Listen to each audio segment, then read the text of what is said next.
To start this journey, here's a quick glimpse of that just married glow.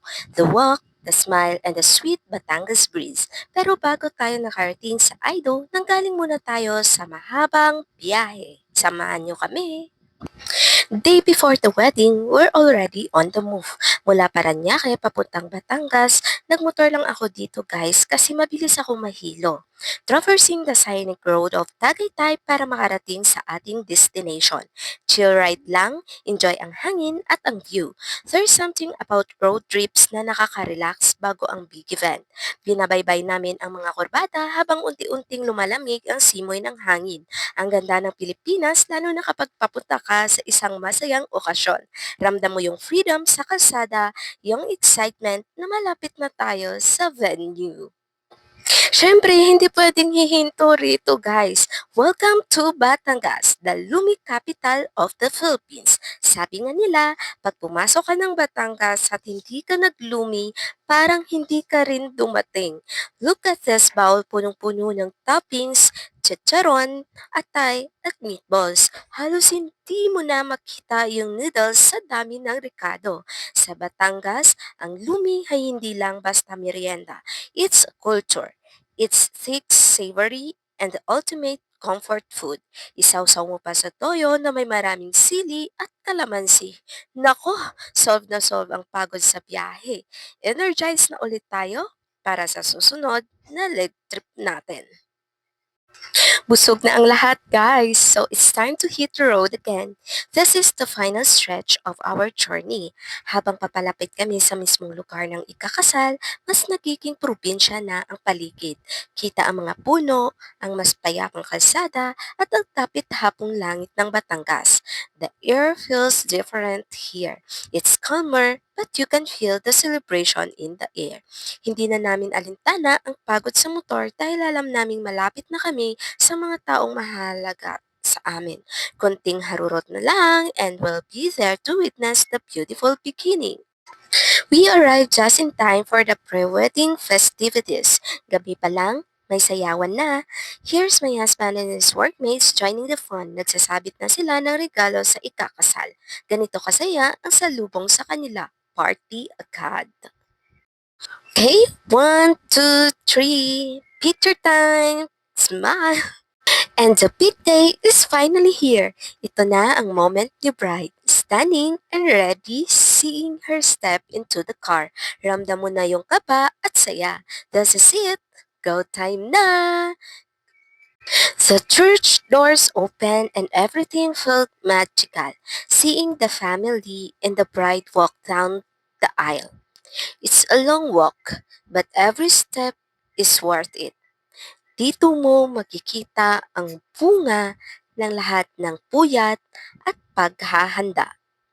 Ramdam mo ang bawat pintig ng puso, ang bawat luha ng saya mula sa mga magulang at ang titig ng pagmamahal mula sa dulo ng altar.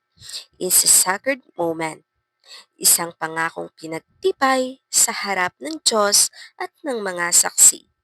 No words can describe the emotion in this room right now.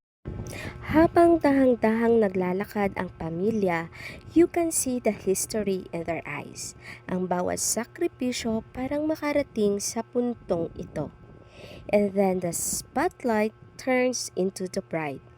She looked absolutely stunning. Parang isang panaginip na naging totoo. Sa bawat dahan-dahang akbang niya sa aisle, parang nagpa-flashback ang lahat ng kanilang pinagdadaanan. From the simple beginnings to this grand altar. Ang bawat titig ng mga bisita, ang mahinang iyak ng mga malalapit na kaibigan, at ang bawat kislap ng kamera. Everything felt sacred. This is not just a walk. It's a journey of faith and perseverance. Sa dulo ng simbahan, nandoon ang taong magsisilbing sandigan niya habang buhay. You could see the groom's reaction, the way he held back in his tears, and the way he looks at her like she's the only person in the room. It's pure magic. Dito mo maiisip na lahat ng pagod sa biyahe, lahat ng puyat sa prep, lahat yun worth it para sa sandaling ito. This is the heart of the wedding, the soul of the ceremony, and the start of the beautiful always. And just like that, the vows have been spoken and the rings have been exchanged. Officially, Mr. and Mrs. na sila.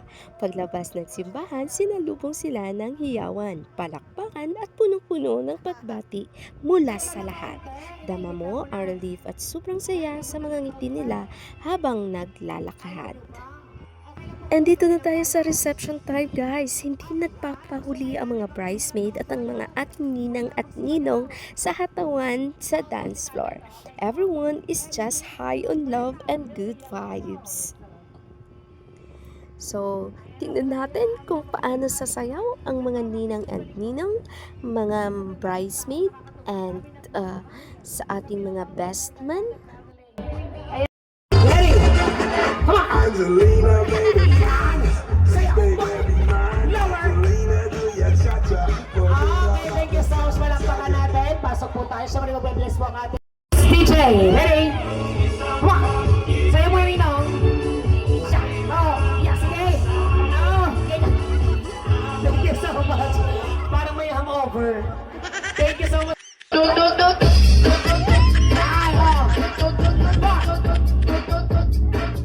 Teka muna, pose. 1, 2, 3, pasok. Kayong tatlo. Pasok ka din, pasok. Diyan kayo, kita ko kayo ha, palakpaklaang. Ready? Play. Sunod, hiwa-hiwalay, baka magkapalit ang mukha. Okay, play the music, please, DJ. Ready? Yeah, lower. Teka muna, balay. Teka muna. Dili ka muna bulsa. Ikaw na huli. Hi, Mare. Kumari ko. Dine, kala mo makakaligtas. Ang kayong dalawa, ready? Play the music, please, DJ. Ready? Come on! Down! Lower! Okay, thank you so much. Palakpakan. Siyempre, the groom had to show off some moves too para makuha ang garter na kailangang dumaan sa matinding sayawan. Level up ang energy ng lahat dito, guys! Tanda ka pumasok sa gawin ng Julina. 1, 2, 3, pasok! Yan! Okay! Huwag ka mag-alala, lahat ng gagawin mo ay gagawin ng ating groom to be sa bride to be maya-maya. Pag bilang ko ng tatlo, kailangan kalabas ka na, nakita kayang Carter. 1, 2, and 3. Okay, harap sa photographer, nakayang Carter. 1, 2, and 3. Palakpakan po natin ang ating pong groom. Okay, tanay Carter, tanay. Okay, Sir Aldrin, pwede mo lang ibigay ang 1, 2, 3, kiss. 1, 2, 2.5, 2.7, 2.8, and 3. Palakpakan po natin our couple and so once again, Now, let's talk about the real star of a Batangas wedding, ang sabog, o mas kilala sa tawag na sabugan. Kung tatanungin nyo kung bakit ganito karami at kalalaki ang perang nakikita nyo sa screen, it's because of a deep-rooted Batanggenyo tradition called the Baysanan. Historically, ang sabugan ay hindi lang basta pagpapakitang gilas. Noong unang panahon, ito ay paraan ng buong komunidad at ng dalawang angkan para siguraduhin na ang bagong kasal ay hindi magsisimula sa zero.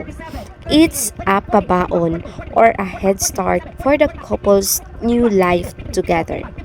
Dito sa Batangas, ang mga ninong at ninang ay hindi lang basta saksi sa kasal. Sila ang nagsisilbing mga pangalawang magulang.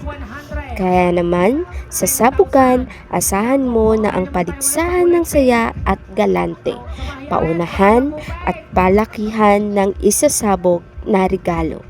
Minsan, may kasama pang katuwaan at kantsawan. Pero ang ending, lahat ng ito ay para sa kinabukasan ng mag-asawa. Kaya huwag kayong magulat kung makakita kayo ng mga bundle-bundle na pera o yung tinatawag nating pagsasabit. It's a symbol of solidarity and abundance. Sa Batangas, kapag may kinasal sa pamilya, buong barangay ang nakasuporta. It's a beautiful display of love, generosity, and the true spirit of a Batanggenyo family. Pero alam nyo ba, hindi lang basta pera ang kwento sa likod nito. Noong araw, ang sapukan ay ginagawa sa gitna ng sayawan, ang tinatawag nating pandango sa tao. Habang sumasayaw ang mag-asawa, ang mga kamag-anak ay naglalatag ng banig o kumot sa sahig kung saan isinasabog ang mga barya at papel na pera. It's a symbolic act of showering the couple with blessings and prosperity. Kaya, kung mapapansin nyo sa video, hindi lang basta abutan ito. May kasamang hiyawan, kantsawan, at kung minsan ay may pataasan pa ng bigay ang kampo ng bride at kampo ng groom. Tawanan lang, walang pikon, dahil sa huli, iisang pamilya na sila. This tradition is a testament to how Batanggenyos value community and kinship. Hindi kahayaang bumagsak, lalo na simula ng inyong pagsasama. Makikita nyo rin ang mga ninong at ninang na seryosong nagbibilang. 22, 23, 24, 25, 26, 27, 28, 29, 30, 28, dapat pala kung di nakabis sa 50. Hindi lang ito para malaman kung magkano ang nakuha, kundi para maipakita ang suporta at gabay na ibibigay nila sa bagong kasal. It's a legacy of generosity that is passed down from one generation to the next. In Batangas, we don't just celebrate a wedding. We invest in the couple's future. Kaya naman, kitang-kita sa mga ngiti ng ating bagong kasal na hindi lang bulsa ang nabusog, kundi pati na rin ang kanilang mga puso. Yung ini kasal mo na. Ninang, ami kasal me. 1, 2, 3, 4, 5, 6, 7, 8, 9, 10, 11, 12, 13, 14, 15,000 pesos. Ay, 3, 4, 5, 6, 7, 8, 9, 10, 11, 12, 13, 14, 15, 16, 17, 18, 19, 20, 21, 22,000 and 300. 2, 3, 4, 5, 6, 7, 8, 9, 10, 11, 12, 13, 14, 15,000 pesos. 2, 3, 4, 5, 6, 7, 8, 9, 10,000. 3, 4, 5, 6, 7, 8, 9, 10,000. Nabigyan tayo ng magandang panahon kahit yun sa lahat ng mga tumulong, kahit sobrang init, talagang ramdam na ramdam ko ang inyong pagmamahal sa aming mag-asawa, kahit magabok sa mga magulang ko, sa mga tiyaheng na walang tulog. Maraming salamat to. Kahit ako'y wala, ay kayo hindi yan. Basta masuportahan lang ang aking kasalang are. Hindi ko na ho kayo maiisa-isa. Simula na nung bulungan pa lang, nandiyan na kayong lahat hanggang kasalan. Maraming salamat ho. Ayun din po, tsaka po sa magulang din ng aking mababang asawa. Aking mababang asawa.